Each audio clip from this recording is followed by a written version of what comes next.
Ito ang pinaka-hinintay nating makikita, ang pink metal cladding house na may half concrete, na kung saan panalo sa permahan, at panalo sa budget at higit sa lahat yung pagtipid sa ganitong bahay.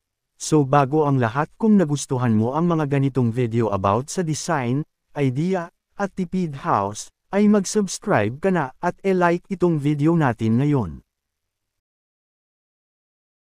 Dito nakatindig na lahat mga poste nilagyan na nila ito ng pangpatibay sa ilalim, at nakahukay na, makikita natin dito sa kahoy nila guys talagang hindi nila tinipid para mas maganda talaga ang tindig ng bahay na ito.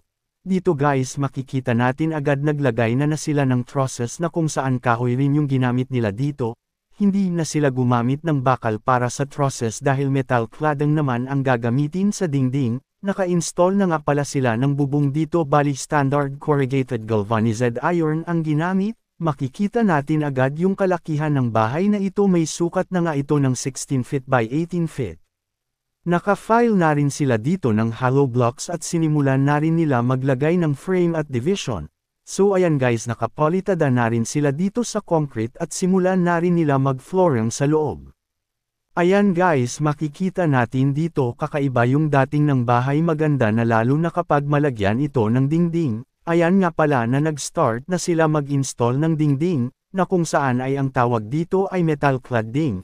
Sa mga nagtanong nga pala kung kakapit ba talaga sa kahoy ang cladding, ang sagot niyan ay talagang sobrang kapit nito at napakadali lang itong ma-install dahil pako lang ang gagamitin. Hindi tulad ng metal cladding at bakal na pinagsama na kung saan gagamit ka pa talaga ng rivet gun para ma-install ito. Ang nakagandahan naman po dito sa metal cladding ay talagang tatagal ang bahay mo, dahil matibay ito sa tag-ulan, hindi tulad ng hardy e-flex at plywood kapag hindi ito mapinturahan agad ay talagang hindi ito tatagal. Dagdag pa rito sa metal cladding talagang makatipid pa dito dahil hindi na kailangan magpintura nito at maganda po siya isama sa concrete. So ayon nga mainit lang ito sa loob kapag hindi malagyan ng double walling ang kailangan talaga dito ay malagyan ng double wall, kahit plywood lamang or hardy e-flex man lang ang gagamitin.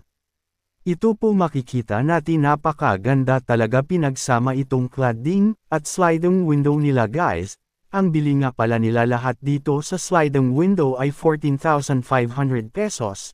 Ayan napakalinis po tignan sa labas malakas talaga dating kapag metal cladding ang gagamitin. Ang owner nga pala ng bahay na ito ay si Ma'am Irene. Congrats sa iyo ma'am sa bagong bahay mo.